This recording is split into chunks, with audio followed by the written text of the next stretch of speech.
बड़ी खबर आ रही है कि 30 मार्च को पीएम मोदी नागपुर जाएंगे। खास बात यह नहीं कि नागपुर जाएंगे, खास बात यह है कि क्या 10 साल में पहली बार पीएम मोदी संघ मुख्यालय यानी कि आरएसएस हेडक्वार्टर पहुंचेंगे या नहीं। इस बार भी पीएम मोदी माधव नेत्रालय की नई बिल्डिंग के उद्घाटन के लिए नागपुर जा तो रहे हैं। माधव नेत्रालय, जिसका नाम संघ के द्वितीय सरसंघचालक श्री माधवराव सदाशिव गोलवलकर जी के नाम पर रखा गया है।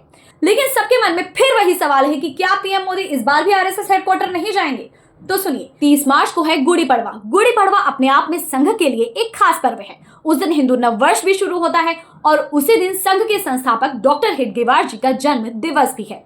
वैसे तो उनका जन्म 1 अप्रैल को हुआ था, लेकिन उस दिन तिथि गुड़ी पड़वा थी, तो ये दिन अपने आप में भी तीनों तरह से महत्वपूर्ण हो जाता है। तो ऐसा संभव ही नहीं है कि गुड़ी पड़वा के दिन नागपुर में होते हुए भी पीएम मोदी आरएसएस हेडक्वार्टर ना पहुंचे, क्योंकि आरएसएस मुख्यालय में ही डॉक्टर हेडगेवार स्मृति मंदिर है, जहां पर डॉक्टर हेडगेवार की बड़ी सी प्रतिमा है। उनके जन्म दिवस की तिथि पर भी पीएम मोदी उनकी प्रतिमा के समक्ष पहुंचकर पुष्प अर्पित कर श्रद्धांजलि ना दे, ये संभव ही नहीं है। कई लोग सवाल ये भी कर रहे हैं कि 10 साल में ऐसा क्या हो गया जो पीएम मोदी को संघ मुख्यालय जाना पड़ गया। क्या जेपी नड्डा के बयान से संघ नाराज था? क्या संघ और बीजेपी के बीच जो तनातनी हो गई थी उसको डाइल्यूट करने की कोशिश की जा रही है? क्योंकि कई डॉक्टर मोहन भागवत के ऐसे बयान थे जिनमें ऐसा दिख रहा था कि राजा और अहंकार कह के कहीं ना कहीं पीएम मोदी पर कटाक्ष किया जा रहा है। अगर संघ ये चाहता है कि संगठन में उसकी भूमिका बनी रहे तो इसमें कुछ बुराई भी नहीं है, क्योंकि जब जब संघ की भूमिका कम हुई है तब तब बीजेपी को नुकसान हुआ है।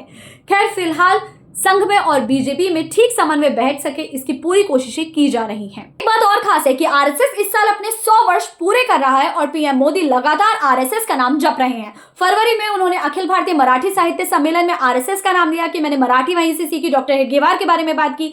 अब उन्होंने लेक्स फ्रेडमैन को दिए गए अपने पॉडकास्ट में आरएसएस को खूब सारा क्रेडिट दिया कि मैं देश के लिए कुछ करना चाहता था, वही मुझे आरएसएस ने भी सिखाया। और अब फाइनली उनके आरएसएस हेडक्वार्टर जाने के भी समीकरण बन रहे हैं। संघ की अखिल भारतीय प्रतिनिधि सभा शुरू होने वाली है, जो अपने आप में बहुत इंपॉर्टेंट होती है, क्योंकि ये डिसाइड किया जाता है कि आने वाले दिनों में कौन सा कार्यभार कौन संभालेगा, यानी कि वर्तमान और भविष्य की रणनीतियां भी तय होती हैं। इसके साथ ही सुनील अंबेकर, जो कि संघ के अखिल भारतीय प्रचार प्रमुख है, उन्होंने कहा था कि हिंदुओं की सुरक्षा जरूरी है, यानी कि बांग्लादेश और दुनिया भर में हिंदुओं के साथ जो हो रहा है उसे संघ नजरअंदाज नहीं करेगा।